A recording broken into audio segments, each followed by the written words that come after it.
Serba-serbi cerita Habib dari kecil. Saya dipesantrenkan sama orang tua saya kelas 1 SD. Kelas 1 SD semester 2. Itu saya mondok di Plesungan, Solo. Di pondoknya almarhum Romo Yai Abdullah Sa'ad. Pesantren di situ sampai saya kelas 6 SD. Habis itu ditambah di sana salaf bentar. Mondok di sana bentar, tidak sekolah. Setelah itu saya pindah pondok pesantren lagi di Krapyak, Yogyakarta.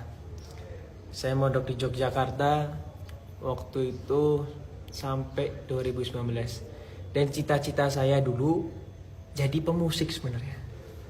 Saya dulu mau jadi pemusik karena apa? Banyak teman-teman saya itu pada kuliah di Jogja itu ambil jurusannya kesenian.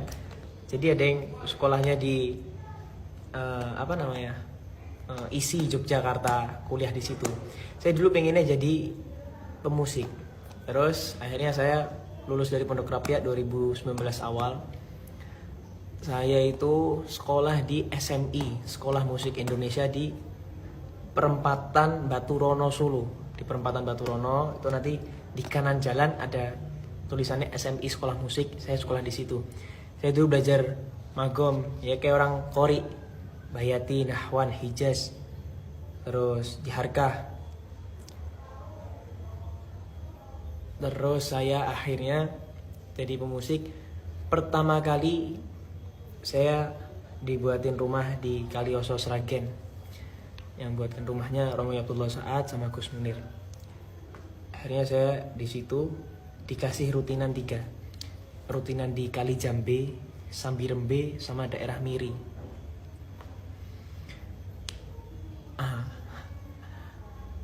Saya juga tidak tahu. Akhirnya punya rutinan 3 itu, akhirnya jalan maulid, sholawatan. Akhirnya dari sholawatan, akhirnya saya dibilangi sama orang tua saya, ini kalau sama kuliah tidak nyandak waktunya. Sebab saya kalau maulid sampai malam, bis itu tambah begadang sampai subuh. Itu kalau soalnya sama kuliah tidak bisa waktunya. Akhirnya saya gagalkan jadi pemusik. Terus kata Abi ditambah sama orang tua saya, kau kalau di pesantren, lulus dari pondok pesantren, terus ilmunya ada manfaat buat apa? Akhirnya saya lari di bidang maulid. Sekarang ini saya ngerasakan perubahannya. Saya itu heran juga. Tidak ada angin, tidak ada apa. Tiba-tiba tuh orang yang ngevideo saya itu, tiba-tiba tuh sama orang-orang tuh diambil. Ya ada yang muji, ya ada yang ngelak-ngelak. Wes aku tidak paham.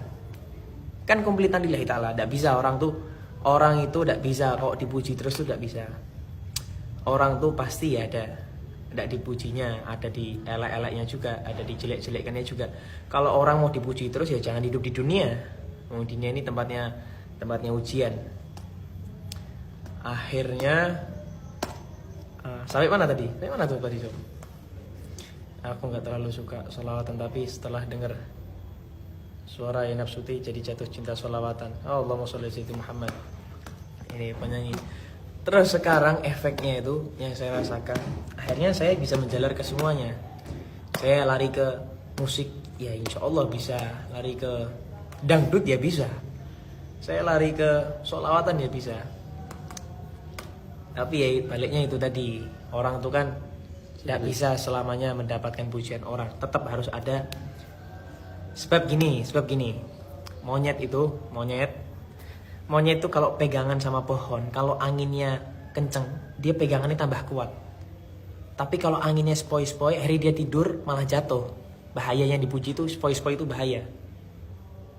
Aku ya fokus mondok dari kecil, Beb, tapi nggak tahu kenapa malah jadi penyanyi. Sekarang tuh orang tua mondokkan anaknya, menaruh anaknya di pesantren dengan niatan anaknya besok biar jadi kiai, anaknya besok biar jadi orang hebat. Padahal tidak harus jadi kiai. Orang lulusan pesantren itu bisa menjalar kemana-mana. Justru malah menakutkan kalau semua orang yang lulus pondok pesantren malah jadi ulama. Takutnya gimana? Akhirnya nanti yang di bidang-bidang lainnya dikuasai sama selainnya santri. Tapi kalau santri bisa menjalar kemana-mana itu hebat.